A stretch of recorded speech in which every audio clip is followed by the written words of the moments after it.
Independência. Quantos significados tem a palavra independência para um país? Podemos falar em independência econômica e independência política como coisas diferentes? Quando o Brasil conquistou sua soberania política, no dia 7 de setembro de 1822, conquistou também a sua independência econômica? Será que hoje podemos nos considerar verdadeiramente independentes? Observe a imagem. Nesse quadro, Proclamação da Independência, Dom Pedro é retratado proclamando a independência do Brasil no meio do povo. Agora vamos refletir um pouco. Será que foi realmente isso que aconteceu? Ou será que a independência foi resultado das ações da elite brasileira? Afinal de contas, como aconteceu a independência do Brasil? É o que vamos tratar no vídeo de hoje. Começaremos falando sobre os bastidores da independência. Na América Latina, o antigo sistema colonial entra em crise nas últimas décadas do século XVIII. No Brasil, essa crise foi marcada pelas rebeliões de emancipação, destacando-se a Inconfidência Mineira e a Conjuração Baiana. Em 1808, a corte portuguesa chega ao Brasil e muda os rumos da independência. Todos esses acontecimentos eram apenas o início do processo de independência política do Brasil, que se estende até o dia 7 de setembro de 1822.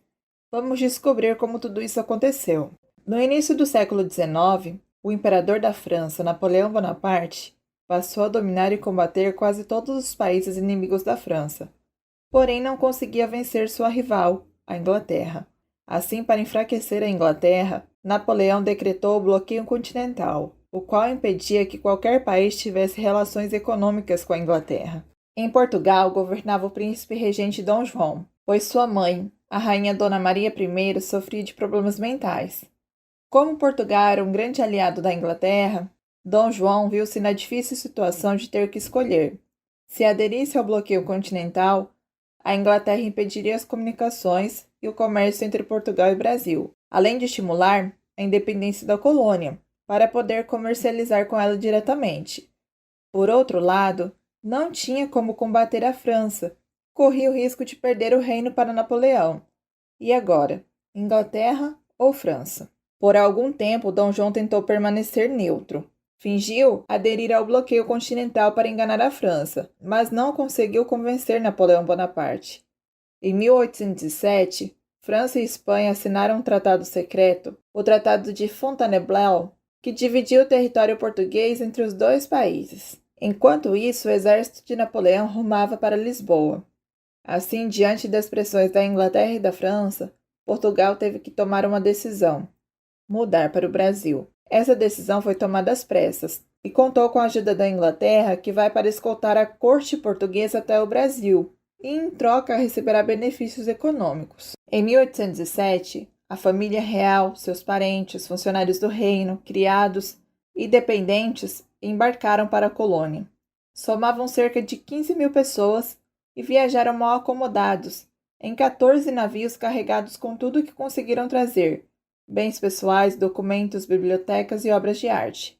Carlota Joaquina, esposa de Dom João, não queria vir para o Brasil e detestou esse lugar. Uma epidemia de piolhos forçou as damas da corte a cortarem os cabelos. Por isso chegaram aqui com turbantes na cabeça, e as mulheres da colônia achavam que era a última moda na Europa. Em janeiro de 1808, a corte portuguesa desembarca na Bahia, e os rumos do nosso país mudariam para sempre. A abertura dos portos. Uma das primeiras medidas que Dom João tomou ao chegar ao Brasil foi abrir o comércio brasileiro aos países amigos de Portugal. Porém, a abertura dos portos beneficiava principalmente a Inglaterra, que naquela época dominava o comércio mundial e passou a ter vantagens comerciais com o Brasil. Outra medida importante tomada por Dom João foi a revogação do Alvará de 1785, que impedia a instalação de manufaturas na colônia. Em março de 1808, a corte portuguesa segue viagem para o Rio de Janeiro, e as festividades de boas-vindas continuam. Porém, havia um problema: como acomodar toda essa gente? Eram aproximadamente 15.000 pessoas. Para acomodar a comitiva real, foram solicitadas as melhores casas do Rio de Janeiro, ou seja, foi dada uma ordem de despejo aos moradores, que tiveram 24 horas para deixar suas casas. Na casa escolhida, era colocada em sua porta a sigla PR, que significava príncipe regente, mas as pessoas deram outros significados, por exemplo, propriedade real, prédio roubado, ponha-se na rua, enfim. A presença da família real no Rio de Janeiro contribuiu para uma grande mudança na cidade. O Rio se tornou a sede do Império Português e a corte estava segura na colônia. Enquanto isso, a guerra continuava na Europa e a Inglaterra defendia Portugal. Mudanças econômicas. Dom João adotou várias medidas econômicas que mudaram o cenário brasileiro. Entre as principais podemos citar a abertura dos portos brasileiros às nações amigas, revogação do alvará que proibia a instalação de manufaturas na colônia, estímulo ao estabelecimento de indústrias no Brasil, construção de estradas, reformas em portos, incentivou o desenvolvimento da indústria têxtil e da metalurgia. Em 1810, assinou os Tratados de Aliança e Amizade e de Comércio e Navegação. Esses tratados concediam aos produtos ingleses a taxa de importação de 15%, enquanto os outros países deveriam pagar 24% e Portugal 16%. Mudanças administrativas. Com a vinda da família real, a sede do Império Português foi instalada no Rio de Janeiro. Por isso, Dom João montou um sistema administrativo que dava ao Brasil uma certa autonomia. As principais medidas foram: criação dos 3 ministérios, Guerra e Estrangeiros, Marinha, Fazenda e Interior, a fundação do Banco do Brasil, instalação da Junta de Comércio, instalação da Casa de Suplicação, que hoje é o nosso Supremo Tribunal, que era a mais elevada Corte de Justiça. Medidas de incentivo à cultura. A presença da família real no Brasil também contribuiu para uma mudança cultural na colônia.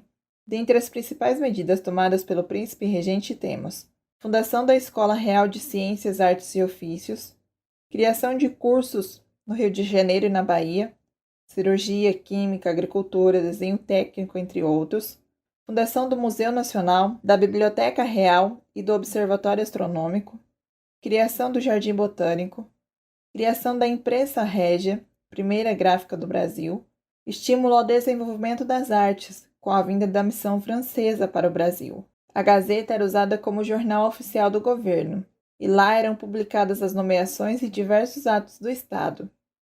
Com a derrota de Napoleão, os artistas que serviam na sua corte pediram asilo a Dom João, e esta era a hora de embelezar a corte. O tráfico de escravos era muito lucrativo e envolvia as classes dominantes. Assim sendo, mesmo com toda a pressão, ele só foi abolido por Dom Pedro II em 1850. Em 1816, a rainha Dona Maria I morre, e o príncipe regente é aclamado e coroado rei, com o título de Dom João VI. Revolução Liberal do Porto, 1820. Enquanto a família real estava no Brasil, Portugal foi governado por uma junta governativa inglesa, que prestava contas a Dom João VI, e ajudou a expulsar as tropas de Napoleão das terras lusitanas. Em Portugal, o povo não estava nada satisfeito com tudo isso, e passou a exigir o retorno do rei que estava no Brasil. Assim, em 1820 ocorreu a chamada Revolução Liberal do Porto, uma revolta que era contra o absolutismo do rei e pedia a volta das limitações coloniais do Brasil. Os revolucionários passaram a exigir o retorno de João VI para Portugal, a aprovação de uma Constituição que seria promulgada em Lisboa, a aceitação da nomeação de 12 pessoas indicados pelos revoltosos para ocupar os cargos públicos mais importantes e o ministério. Pressionado pelos portugueses, Dom João VI teve que aceitar as exigências feitas e voltou para Portugal em abril de 1821. Deixou em seu lugar no Brasil o filho Dom Pedro como príncipe regente, mas antes de voltar para Portugal, Dom João esvaziou os cofres do Banco do Brasil. Divisão política após o retorno de Dom João VI para Portugal. Partido português. Projeto: retorno do monopólio colonial, situação que o Brasil se encontrava antes de 1808. Partido brasileiro. Projeto: independência, criação de um país dominado pelos grandes proprietários e as elites fluminenses. Partido radical. Projeto: independência, influência das ideias liberais. Alguns radicais reivindicavam uma república com sufrágio universal e a abolição da escravatura. Sabia que nesse contexto a palavra partido significava um grupo político da época? Pois é. José Bonifácio de Andrade e Silva, patriarca da independência do Brasil, foi um dos grandes construtores do projeto da independência. Dona Maria Leopoldina foi uma das incentivadoras dos planos de independência levados adiante pelo marido. O Dia do Fico é um marco muito importante na nossa história. E agora eu vou contar um pouquinho de como ele aconteceu. Em 9 de janeiro de 1822, Dom Pedro recebeu uma carta das Cortes de Lisboa que exigia seu retorno para Portugal. A presença de Dom Pedro no Brasil impedia os projetos dos portugueses.